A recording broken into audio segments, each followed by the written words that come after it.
આજે શ્રાવણ વદ અમાસ છે, મંગળવાર છે, 3/9/2024 વર્ષ છે.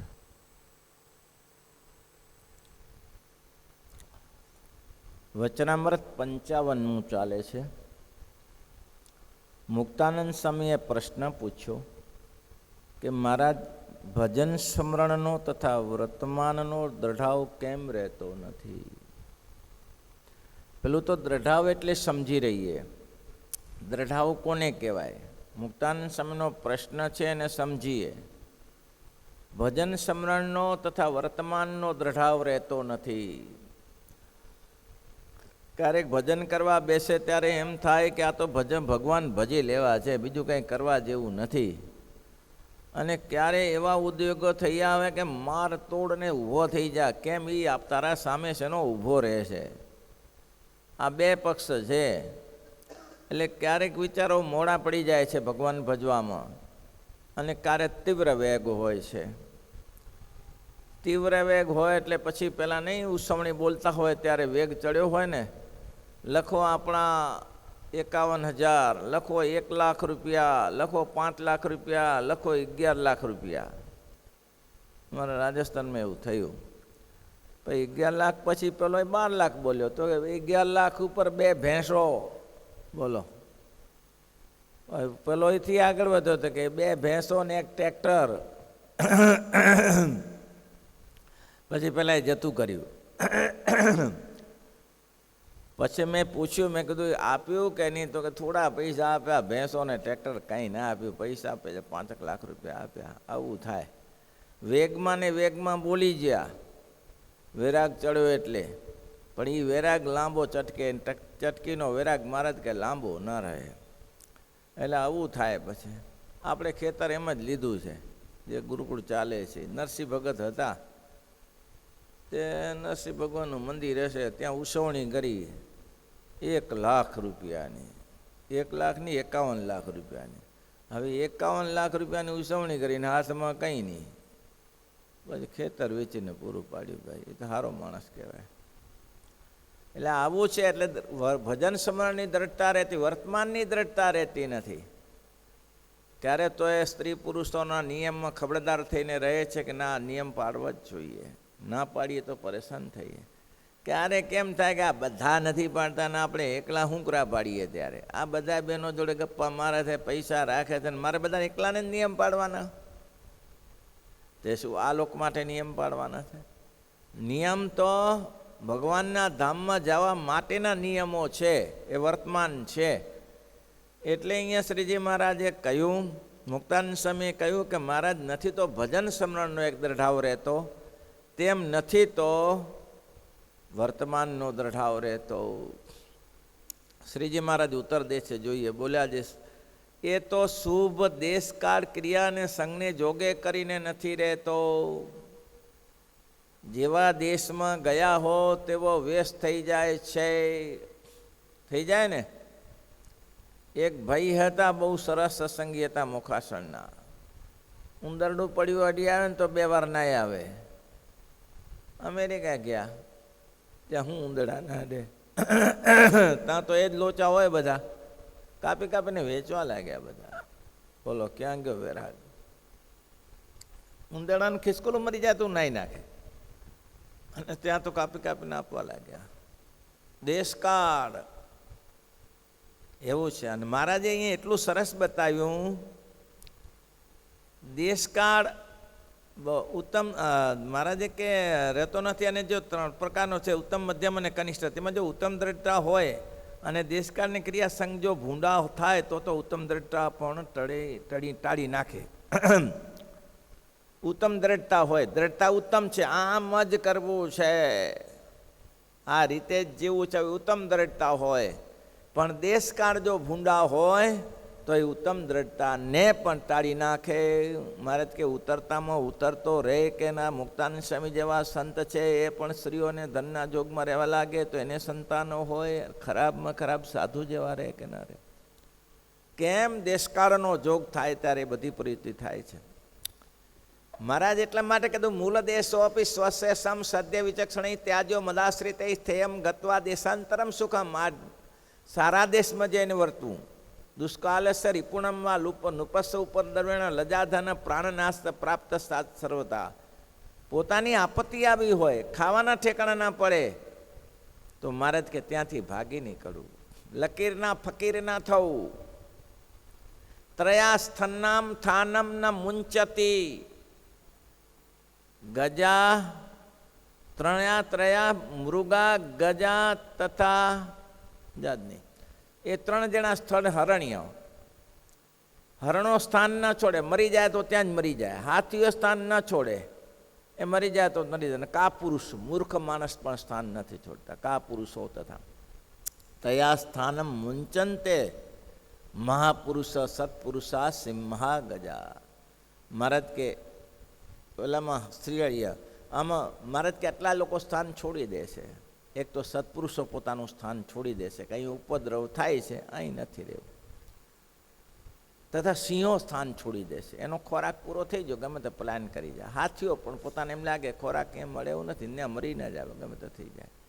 એટલે આ સ્થાન છોડતા શીખી દેવું પડે કે ભાઈ આનથી આગુ પાછું ખસી જવું પડે, અહીં પડ્યું ના રહેવાય. તો ઉત્તમ દ્રઢતા હોય અને દેશકાળ જો ભૂંડા હોય તો એ ટાળી નાખે. તો મધ્યમની ને કનિષ્ઠની વાત શું કરી? અને મહારાજ કે દેશકાળ ભૂંડા હોય અને જો દ્રઢતા ટકી ગઈ તો મહારાજ કે ભારેનું પૂર્વનું ભારે બીજ બળશે. કોઈ મહાપુરુષના આશીર્વાદ એને મળ્યા છે, મહાપુરુષનો સમાગમ થયો છે. દેશકાળ ખરાબ છે. અમેરિકા જેવા પ્રદેશમાં લોકો અખંડ ધ્યાનમાં બેસનારા છે, ભજન કરનારા છે. અમેરિકા જેવા પ્રદેશમાં સરમંગલનો પાઠ, જનમંગલનો પાઠ, માળા 200 300 કરનારા છે. દેશકાળ ભૂંડા છે પણ એને ફુરસદ મળે છે, ભજન કરવાનો ફુરસદ મળે છે.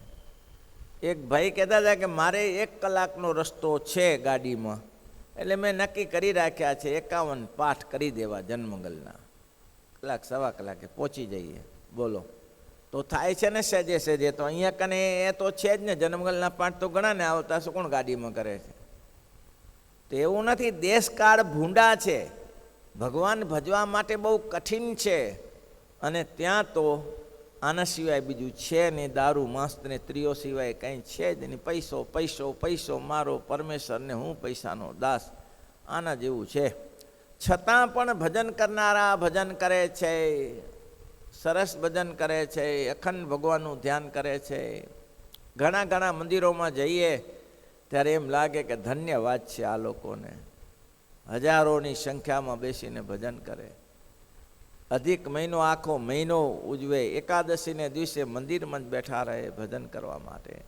દેશકાળ ભૂંડા છે, છતાં કોઈ મહાપુરુષનો અતિ મોટા પુરુષને આશરે રે, અતિ મોટા પુરુષને રે બળે પૂર્વા જનામના પાપયંત કાળે સગું નહીં કોયનું રે, બળે પૂર્વા જનામના કાળે સગું નહીં કોયનું રે. મોટા પુરુષનો જેના ઉપર રાજીપો થઈ જાય, તે રાંક હોય તે રાજા થઈ જાય. અને એટલામાં નિષ્કુળાન તમારા પ્રતાપ થકી પાંગળો પર્વત ચડે, તમારા પ્રતાપ થકી રાંક તે રાજા બને, તમારા પ્રતાપ થકી અંધો આંખ, તમારા પ્રતાપ થકી પાંગળો પર્વત ચડે, તમારા પ્રતાપ થકી અંધને આંખો મળે. ભગવાન કે સંતોનો પ્રતાપ આવે, કૃપા થાય તો શું કહેવું પડે મહારાજ કે આંધળો લૂલો લંગડો થઈ જાય. આપણે જુઓ બધા ભગવાનની કૃપા હશે ત્યારે આવ્યા છીએ ને, તો આપણે બળદિયા ચાલે થાકી ગયા. બધા બળદ પાછળ હાથડા ખેંચીને થાક્યા, પથ્થરો કાપીને થાપ્યા. પણ એનો પ્રતાપ થાય, કોઈ મહાપુરુષનો દયા થઈ જાય, કોઈ કરુણાનંદ બ્રહ્મચારી જેવાની દયા થઈ જાય, એની સેવાથી રાજી થઈ જાય અને આશીર્વાદ આપે. ભુજના ધર્મજીદાસ સ્વામી, માન સ્વામી જેવાની રાજીપો થઈ જાય અને આશીર્વાદ આપે, મારા આશીર્વાદ છે, સુખી થાવ, બસ ઘણું થઈ ગયું. એટલે શ્રીજી મહારાજ કહે છે ઉત્તમ દ્રઢતા હોય અને તે પણ તો દેશકાળને કારણે ટળી જાય, પણ દેશકાળ ભૂંડા હોય અને જો દ્રઢતા ન ટળી તો સમજી રહેવાનું કે એને મોટું પુણ્ય ભારે બીજ બળશે. ત્રીજું, દેશકાળ સારા છે, દેશકાળ સારા છે છતાંય દ્રઢતા રહેતી નથી. ભગવાન ભજવાની ને વર્તમાનની તો શું સમજવું, તો શું સમજવું કે આટલું બધું સુંદર છે. આવું અત્યારે તમે સંતો જોતા હશો કે ભજન કરવામાં શું તકલીફ પડે, આ બધા ઉઠી નહીં શકતા ને, બધા ઉઠે છે કેમ, પડ્યા રહે છે ભેંસોની જેમ, કેમ પડ્યા રહે. આ બધું સારો સુગમ સુમાય છે. હવે 24 કલાક આપ્યો છે ભગવાને, કેટલા કલાક? 24 કલાક આપ્યા છે. 24 કલાકમાં અડધી પોણી કલાક સાંજે બેસીએ, અડધી પોણી કલાક સવારે બેસીએ. એમાં બાપલાને ટાઈમ ન મળે, શું કરો કયો, શું કરો? તો ત્યારે નાવાનું થાય, બરાબર કથા વાર્તાનો જોગ ત્યારે નાવાનું થાય, ત્યારે ખાવાનું થાય, ત્યારે દવા લેવાનું થાય. તો દવા જ લીધા કર, અરે ખાધા જ કર. સમયનું કામ ના કરી શકે તો કરવાના શું ત્યારે કયો, એને શું કરવાનું? એટલે મહારાજ કે આજે દેશકાળમાં શું ખરાબ છે? જ્યાં જાઓ તો મંદિરો જાય, કાલુપુરનું મંદિર, વડતાલનું મંદિર, જુનાગઢનું મંદિર, ગોપીનાથનું મંદિર, આ બધા ભગવાને કેવા વડતાલના મંદિર જેવા ભવ્ય મંદિરો, જ્યાં જાઓ તો ભજન થતું હોય. અને કેટલા જાઓ તો ખરા મંદિરોમાં કેટલા હરિભક્તો આમમાં જગ્યા નથી મળતી. આવો સુગમ સમય તો ક્યાં મળે કયો? આવો સુગમ સમય વિદેશમાં ના મળે, ઓસ્ટ્રેલિયામાં ના મળે, કેનેડામાં ના મળે, અમેરિકામાં ના મળે, ના મળે, ના મળે, ના મળે. કેમ? બધી સુવિધાઓ તો મળવી જોઈએ ને, જ્યાં કથા વાર્તા થાય. કોઈ દિવસ અમેરિકામાં તહેવાર રવિવાર સિવાય નથી આવતો. હોળીનો તહેવાર હોય કે દિવાળીનો તહેવાર, રવિવારે જ બધા સેટિંગ થયેલા છે બધા. ભગવાન તો રવિવારે જ પ્રગટ થયા. જન્મજયંતિ હોય, માનો કે ભગવાનની રામનવમી આવી તો રામનવમીનું કામ કરે, એની ચિંતા નહીં. પણ રામનવમી આવે રવિવારને દિવસે જ. ભાઈ તમે તેથી ઉજવી શકો છો. રામનવમી રવિવાર નહીં આવે, જન્માષ્ટમી રવિવાર નહીં આવે, ભલે પછી આઠમના આવે, બારસ થતી હોય, પણ રવિવાર સુધી આવે જ નહીં, નજીક જ ના આવે. રવિવાર આવે ને તો જ બધા તહેવારો આવે. એટલે એ દેશમાં નહીં થતું, અને આ દેશમાં ગમે તેવી તિથિઓ સમય સમયે ઉજવાય છે ઠાકોરજીની. એ લોકો બિચારા લાચાર છે. કેમ લાચાર છે? સરકારીનો ડ્યુટીઓ હોય, ભેગા થઈ ન શકે, અને એમાં રજા મળી જાય એ લોકોને કે પેલી કાલે આવતા નહીં ભાઈ, તમારે આ કરવું હતું. એટલે એ લોકોને સાવધાન રહેવું જ પડે. પણ તમે રજા લઈ શકો છો, તમે કંઈ ને કંઈ કરી શકો છો. આ દેશમાં એવો ગુણધર્મ છે. અને એ કે મહારાજ કે દેશ કેવો સુંદર છે, ઉત્તમ દ્રઢતા હોય અને દેશકાળ ભૂંડા હોય તોય પણ ટકી ન શક્યો તો સમજી લેવાનું કે પૂર્વનું ભારે પાપ થયું છે, પાપમાં ફસાયો છે. બાકી દેશ સારો છે. ભારત જેવો કોઈ દેશ નથી ભજન કરવામાં. ભજન કરવું હોય તેને હો, ભજન ના કરવું હોય તેને માટે ચર્ચા જ ક્યાં છે. ભજન કરવું હોય તેને ભારત જેવો દેશ નથી, ઉત્તમ દેશ છે ભાઈ. એટલે જ કહું છું, નાતી બાળ ભાગ મનુષ્ય તનુ પાવાય, અતિ બાળ ભાગ મનુષ્ય તનુ પાવા. સુર દુર્લભ મુનિ સબ ગાવા, સુર દુર્લભ મુનિ સબ ગા. આતે બાળ ભાગ મનુષ્ય તનુ પાવાય, તે બાળ ભાગ મનુષ્ય તનુ. પહેલું તો ભારતમાં જન્મ મળે. ભારતમાં જન્મ મળે એના સમાન કોઈ મોટી વાત નથી. અને એમાં ગુજરાત જેવા પ્રાંતમાં જન્મ મળે. સખત ભજવાન ચારે બાજુ મંદિરોમાં, ભાઈઓ બહેનો દરેક કેટલા મંદિરો, દરેક મંદિરોમાં બેસીને. દેશ વિદેશમાં મંદિરો છે. માનો કે આપણે રાજસ્થાનમાં મંદિરે બનાવીએ છીએ, પણ રાજસ્થાનમાં ઘરને સામે મંદિર હોય, પણ જવાનું એકાદશીને દિવસે. આ લોકો નક્કી જ કર્યું છે એકાદશીએ જવાય, પૂનમને અમાસના મંદિરે જવાય, તે સિવાય મંદિરે ના જવાય. કેમ ના જવાય? અને ઘરને આંગળે જ હોય, લાંબુ ન હોય, પણ દ્રઢતા નથી. કે દરરોજ ભજન કરવું. અને અહીં તમે જુઓ કાલુપુર મંદિરમાં જુઓ ક્યાંથી ક્યાંથી લોકો આવે છે, જેતલપુરમાં ક્યાંથી લોકો આવે છે, વડતાલમાં ક્યાંથી. આપણે આડે દિવસે જઈએ છીએ તોય ભીડ જામેલી હોય. આપણે કંઈ ઉત્સવ છે તો ના, અહીં તો આટલું તો દરરોજ હોય. બોલો. આ સારંગપુરમાં પૂછ્યું તો કીધું કેટલા તમારે ધરો કે ચાલુ દિવસે 7,000 અને રવિ શનિના 30,000. હવે આટલું માણસ ઘેરે આવે છે અને વહીવટે હારા ચાલે છે. પાછા કેમ ચાલે છે તો કે દાન કરનારા બેઠા છે. બીજા દેશમાં કોણ દાન કરે છે? આ ગુજરાત એવો પવિત્ર દેશ છે કે ત્યાં કેવું છે, માવઠા જેવું છે બીજા દેશમાં, અને અહીંયા તો અષાઢ મહિનાનો વરસાદ જેવું છે. માવઠું પડે ને તો ભૂસાકા દઈને પડી જાય. ભાદરવા મહિનામાં પડે તો તોડી નાખે એવું પડે, અને ના પડે તો કોરું જાય. એટલે ક્યાંક ક્યાંક જે માવઠા વરસે છે ભારત ગુજરાત સિવાયમાં, એ માવઠા વરસીને પૂરું કરી નાખે. એ વરસી પડ્યા તો કોઈ સંસ્થાને આપી દે 25 કરોડ, પતી ગયું. પછી બીજું નહીં. આ તો દેશ રળિયામણો છે. એવો દેશ ભાઈ. અમેરિકામાં સિર્ફ પૈસાનો મોહ છે. આ પ્રહલાદજીના ભાઈ વિઠ્ઠલ બાપા બેઠા હતા, મારા મોટા માણસે કીધું કે માને કે દેશમાં જવું છે બાપા, તો કે દેશમાં કોણ સેવા કરશે બાપા, અહીંયા પડ્યા રહો ને. તો કે અહીં શું કરવું પડી રહીને, કે ત્યાં તો દેશમાં જાય તો 4 વડીલોય મળે, પગથિયે બેસીએ, સત્સંગની વાતો કરીએ, મંદિરમાં બેસીએ. અહીં કોણ લઈ જાય મંદિરે, રવિવારે મંદિરે, તે સિવાય અહીંયા 8x8ની કોટડીમાં પડ્યું રહેવાનું. તો તમારે જવું છે? હા, ઊભા થઈ જા. હા બાપજી જવું છે. બાપજી કે એમ ના જવાય, આ બધું અહીંયા કાને છોડીને જાય. આ લોકો તો પૈસાના મોહમાં 1ના 75 ગણે છે, બીજું કાંઈ ગણતા નથી. કે મહારાજ કે બોલો આ ભણ દોહો છે તો સમજે છે, 1ના 75 ગણે છે કે અહીંયા, બીજું કાંઈ ગણતા નથી. કે જ્યારે આ દેશની વાત અલગ છે ભાઈ, કેવા લોકો ભજન કરે છે. પછી તમારી દ્રષ્ટિ ન હોય તો તમારી વાત છે ભાઈ. તમારી દ્રષ્ટિ જ જોવાની ન હોય, સારી ન હોય તો બધું ખરાબ જ દેખાય, સારું ના દેખાય. તમારે દ્રષ્ટિ સારી પડી જાય, સારી દ્રષ્ટિ થવી જોઈએ, જેમાં શુદ્ધ જોવાનું થઈ જવું જોઈએ. આ જગતમાં કાદવ કીચડ છે તો અત્તર તેલ છે ને નથી, અત્તરે છે ને સુગંધીમાન. કાદવ કીચડ દુર્ગંધ હોય તો સુગંધે છે ને ત્યારે. તો તમારે સુગંધ લો ને. માનો કે સરસ બંગલો બનાવ્યો હોય, આ જગતના જીવાત્માની દ્રષ્ટિ એવી છે, તમે સમજી લેજો થોડા.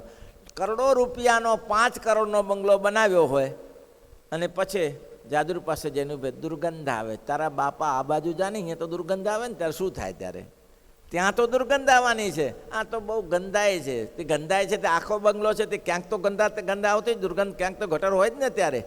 પણ ત્યાં જઈને ઊભો રહે.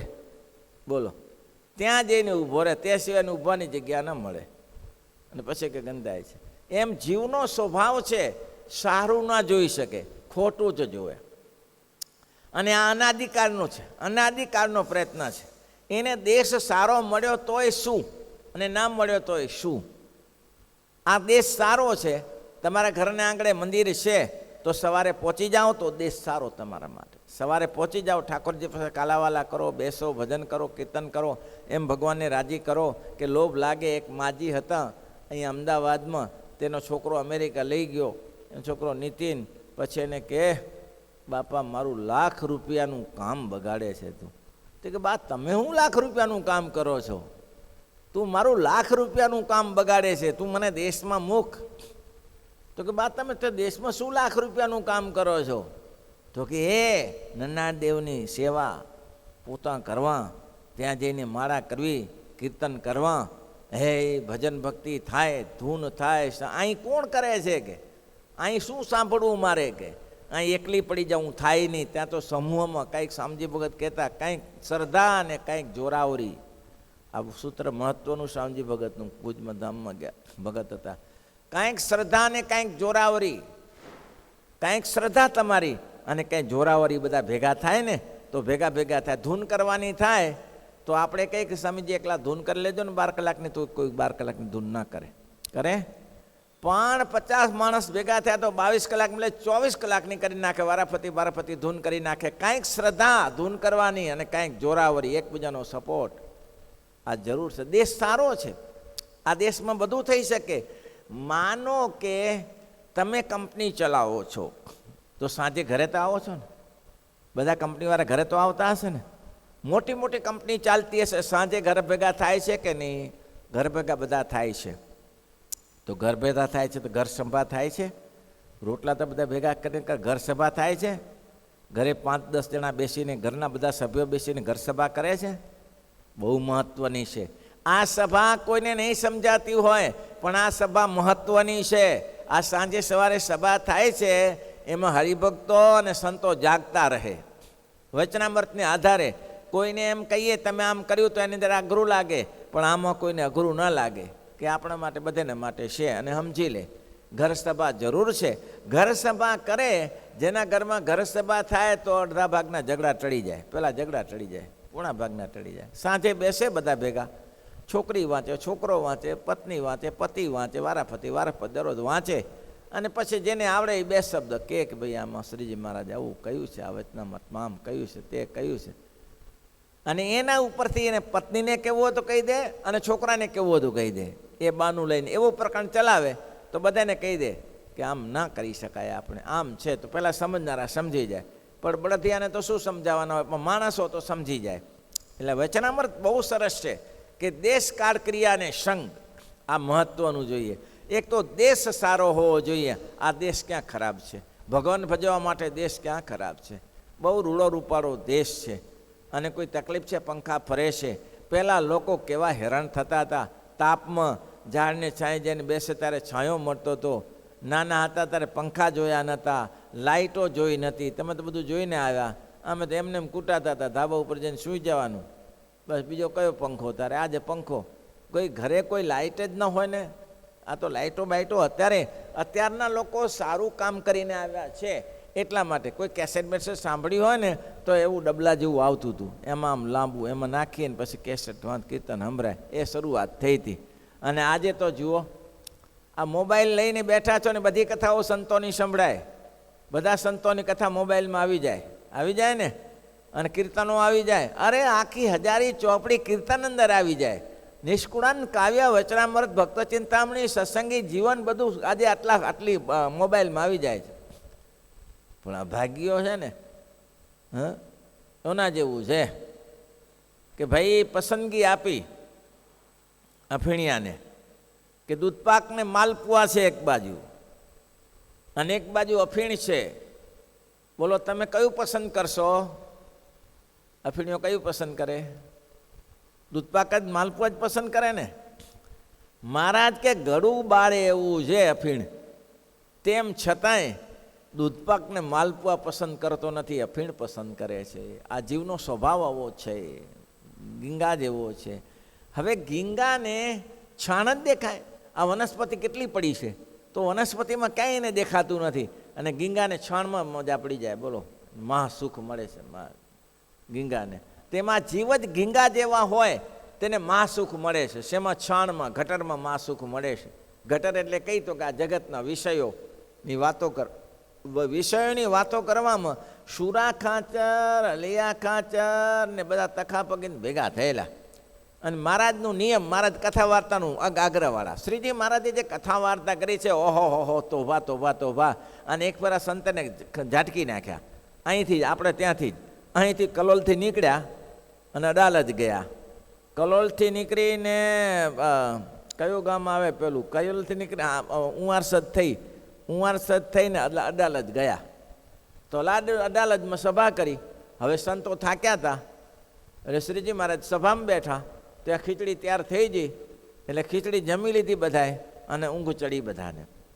અને બધા બેસી ગયા કથામાં. ઘરે ઊંઘી જાય, લાંબા થઈને ઊંઘી ગયા. અને શ્રીજી મહારાજ તો આ 500 હરિભક્તો આવેલા, વાત કર્યા વગર ક્યાં ચાલે. એટલે શ્રીજી મહારાજ તો કથા વાર્તા કરવા બેઠા. એટલે મહારાજ તો 10 વાગ્યાથી બેઠા ને 12 વાગ્યા સુધી કથા વાર્તા કરી. શ્રદ્ધાવાળા સંતો હતા એ તો મહારાજ સામે બેસી રહ્યા. પછી મહારાજે 12 વાગે ઊભા થઈને કહ્યું, જુઓ તો ખરા મુક્તાન સમય, આ જીવની અવડાઈ તો જુઓ, અવડાઈ. આ જીવની અવડાઈ તો જુઓ. પુરુષોત્તમ નારાયણ અક્ષરાધિપતિ વાતો કરે છે અને અનંત મોક્તો વાતો સાંભળે છે, અને મારા બેટા લાંબા થઈને ઊંઘી ગયા. જગાડો જગાડો જગાડો છે ના ઊંઘી જાય. 25 સાધુ હતા. મહારાજે કહી દીધું, શું સજા તમને કરવી? તમને સજા શું આપીએ? અમે વાતો કરીએ છીએ અમારા સામે અને તમે ઊંઘી જાઓ તો અમે તમારી સાથે હાલ્યા નથી? મહારાજ પગે જ હતા. મહારાજ કે અમે ચાલી નથી આવ્યા? તો તમે થાકી ગયા તો અમે નહીં થાક્યા હોઈએ? તો અમે તો આ કથા કરવા બેઠા, 2 કલાક કથા કરીને તમે આરામથી આરામ કર્યો. મુક્તાનંદ સ્વામી બહુ દયાળુ સંત. મુક્તાનંદ સ્વામી કે મહારાજ આમ તો બાપલા શ્રદ્ધાવાળા છે, પણ ધ્યાન ન રહ્યું એટલે ઊંઘી ગયા છે, બાકી તો ઊંઘે એવા નથી. મુક્તાનંદ સ્વામી પક્ષ રાખ, બહુ દયાળુ મુક્તાનંદ સ્વામી હતા. મહારાજ હવે એને ભૂલ તો કરી, પણ આપ એને દયા કરીને કંઈક પ્રાયશ્ચિત આપો. મહારાજને આટલા શબ્દ મુક્તાનંદ સ્વામીને સાંભળ્યા ને તે મહારાજ કે અપરાધ મોટો છે, પણ પ્રાયશ્ચિત નાનામાં પતાવી દઈએ. હાજી મહારાજ એવું કરો કંઈક. મહારાજ કે હવે 4 વાગ્યા સુધી ચોકી કરો. જેટલા ઊંઘી ગયા ને એટલા 4 વાગ્યા સુધી ચોકી કરો, તમારું પ્રાયશ્ચિત પૂરું. બોલો કેટલું સસ્તું પતાવી દીધું. અતિ કરુણાનિધિ છે. એવા પુરુષોત્તમ નારાયણ મળ્યા છે ભાઈ, ના મળે એવા મળ્યા છે. પણ લોકોને શું કહીએ કયો? ભગવાન ભજી લેતા નથી, લોભ લાગતો નથી, લોભ લાગતો નથી. હવે તો જીવન એના માટે કુરબાન કરી દઉં એવો લોભ નહીં લાગતો. શ્રીપતિમ શ્રીધરમ સર